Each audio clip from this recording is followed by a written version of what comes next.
Hello guys, this side Ankur Keshavani. This is our next video on miscellaneous topic hyperkalemia. तो शुरू करते हैं. However, too much potassium can be dangerous and potentially life threatening.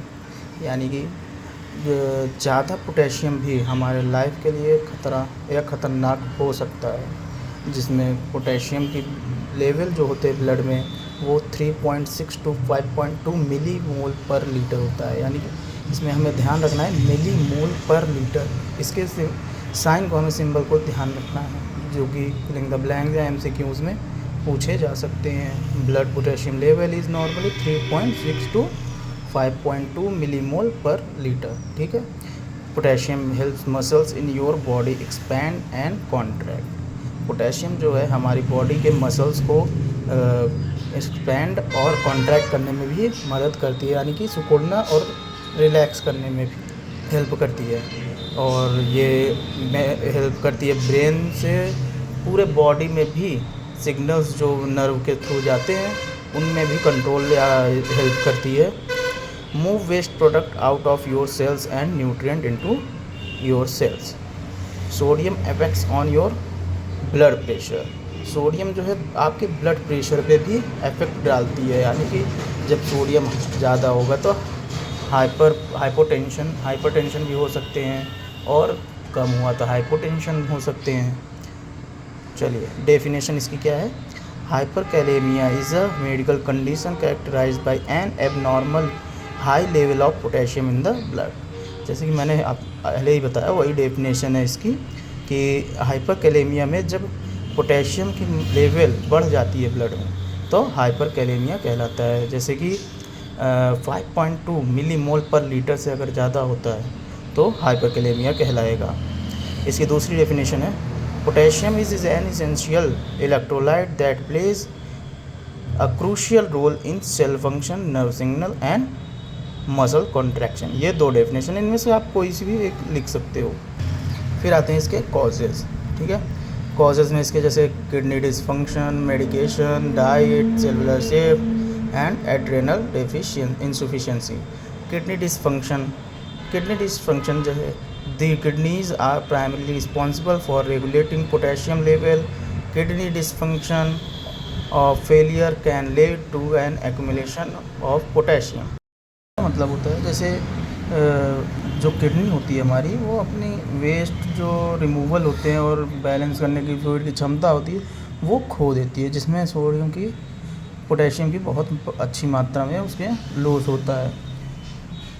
ठीक है. फिर कुछ medications होते हैं, जैसे potassium sparing diuretics, S inhibitors, NSAIDs, और जो अफेक्ट करते हैं पोटेशियम के लेवल को. फिर डाइट भी कुछ होती हैं जो हाई रिच पोटेशियम डाइट्स होती हैं या सप्लीमेंट्स होते हैं, जिसमें हाइपरकैलेमिया कंट्रीब्यूट करता है. ठीक है. फिर cellular shift condition that cause potassium to move out of cells and into the blood stream, जैसे ट्रॉमा, बर्न एंड एसिडोसिस. इसमें जैसे फ्लूइड ज़्यादा एक तरीके निकल जाए, जैसे ट्रॉमा केस में कहीं फ्रैक्चर मतलब ओपन वुंड हो जाते हैं तो वहाँ से फ्लूइड ज़्यादा निकलती हैं. Adrenal inefficiency disorders like Edison's disease can affect hormone level that help regulate potassium. फिर हम बात करते हैं इसकी सिम्टम्स के. सिम्टम्स जैसे मसल्स वीकनेस और पैरालिसिस, फटीग मतलब थकावट, nausea and vomiting, abnormal heart beat, यानी इसमें हम अगर मेडिकल टर्म देखें तो एरिथमियास. चेस्ट पेन भी हो सकते हैं, पल्पिटेशन हो सकते हैं, शॉर्टनेस ऑफ ब्रीथ यानी कि सांस लेने में दिक्कत, एपनिया, एब्डोमिनल पेन, पेट में दर्द हो सकता है, डायरिया, चेस्ट पेन और मसल्स वीकनेस. ठीक है. उसके बाद इसमें हम क्या क्या डायग्नोसिस करेंगे. पहले तो देखिए सबसे नॉर्मल सी, मैंने पहले भी वीडियोज़ में बताए हुए हैं, उसमें हिस्ट्री कलेक्शन हम करेंगे पहले पेशेंट की, फिर फिज़िकल एग्जामिनेशन करेंगे, उसके बाद जो भी अदर डायग्नोसिस है वो करें. इसमें हम एक पॉइंट और नोट कर सकते हैं, जैसे प्रेजेंस ऑफ एसिम्प्टोमेटिक टेस्ट, यानी कि डिजीज़ के आधार पर जो टेस्ट होंगे उन्हें हम इस लाइन को इसमें मेंशन कर देते हैं. फिर आते हैं इसमें ब्लड टेस्ट, इलेक्ट्रोकार्डियोग्राम, या इनकी ECG। इसमें हम जैसे हमने सिम्टम में बताया कि अब नॉर्मल हार्ट रिदम्स हो जाते हैं तो उसको चेक करने के लिए हम देखते हैं। फिर ट्रीटमेंट इसमें भी 3 उसमें होते हैं, जैसे माइल्ड, मॉडरेट और सीवियर। माइल्ड में जैसे dietary changes for medications adjustment, इसमें हम डाइट से चेंज करते हैं, यानी मेडिकेशंस के नहीं बल्कि हम डाइटरी के द्वारा चेंज करके हम पोटेशियम जो हमारा बढ़ा हुआ है उसे कम कर सकते हैं। फिर आता है moderate to severe. Moderate to severe cases में जैसे हमें require medications to lower potassium level, हमें उस मेडिकेशंस की ज़रूरत होगी जिससे हम पोटेशियम के लेवल्स को कम कर सकते हैं, जैसे diuretics, potassium binders, insulin, glucose और इमरजेंसी डायलिसिस। ठीक है, डायूरेटिक्स और मेडिकेशन मैनेजमेंट क्या क्या हम करेंगे, जैसे पोटेशियम बाइंडर्स और इंट्रावेनस थेरेपी भी देंगे। इंट्रावेनस थेरेपी में जैसे IV फ्लूइड्स थेरेपी देंगे, उसमें एक्सट्रीमली हाई पोटेशियम लेवल के लिए रहेंगे। IV infusions of calcium gluconate which help to protect your heart, उसमें कैल्शियम ग्लूकोनेट भी IV इन्फ्यूज़न से देंगे जिससे हमारे हार्ट पे जो इफ़ेक्ट पड़ रहा है पोटेशियम के हाई होने से उसे कम पड़ेंगे। Next, infusion of insulin which help move potassium into the blood cells. They also may give you the asthma medication albuterol which help lower potassium level. Dialysis भी इसमें हम कर सकते हैं जिससे किडनी के जो एक्सेस अमाउंट में वेस्ट प्रोडक्ट हैं, पहले जैसे हमने बताया किडनी फंक्शंस के लिए वो।